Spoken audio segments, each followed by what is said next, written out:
Mark chapter 7. Then came together unto him the Pharisees and a certain of the scribes, which came from Jerusalem. And when they saw some of his disciples eat bread with defiled, that is to say, with unwashed hands, they found fault. For the Pharisees and all the Jews, except they wash their hands oft, eat not, holding the traditions of the elders. And when they came from the market, except they wash, they eat not. And many other things there be, which they have received to hold, as the washing of cups and pots, brazen vessels, and of tables. Then the Pharisees and scribes asked him, Why walk not thy disciples according to the tradition of the elders, but eat bread with unwashed hands? He answered and said unto them, Well hath Isaiah prophesied of you hypocrites, as it is written, This people honoureth me with their lips, but their heart is far from me. Howbeit in vain do they worship me, teaching for doctrines the commandments of men. For laying aside the commandment of God, ye hold the tradition of men, as of washing pots and cups, and many other such like things ye do. And he said unto them, Full well ye reject the commandment of God, that ye may keep your own tradition.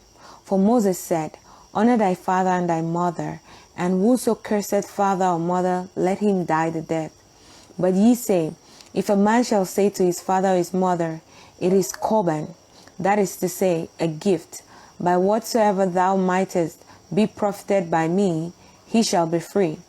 And ye suffer him no more to do aught for his father or his mother, making the word of God of none effect through your traditions, which he hath delivered, and many such like things do ye. And when he had called all the people unto him, he said unto them, Hearken unto me every one of you, and understand, there is nothing from without a man, that entering into him can defile him, but the things which come out of him, those are the things that defile the man.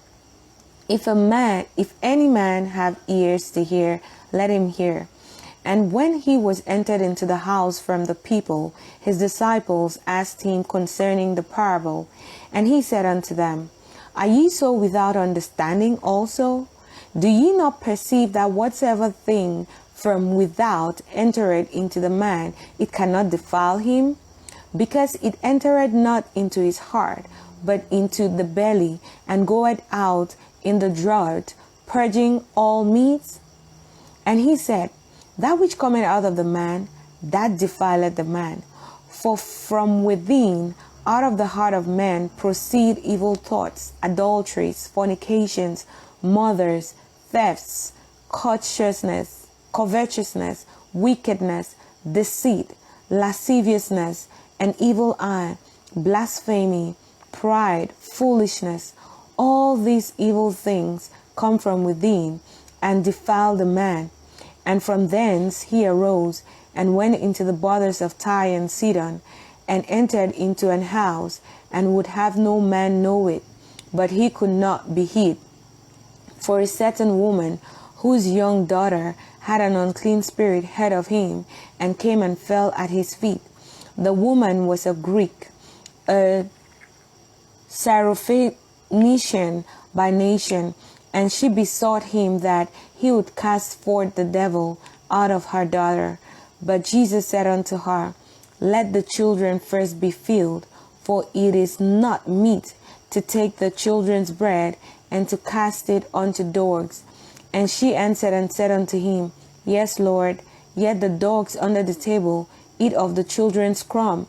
And he said unto her, For this saying, go thy way, the devil is gone out of thy daughter. And when she was come to her house, she found the devil gone out, and her daughter laid upon the bed.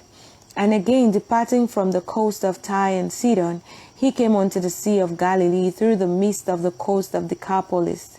And they bring unto him one that was deaf, and had an impediment in his speech.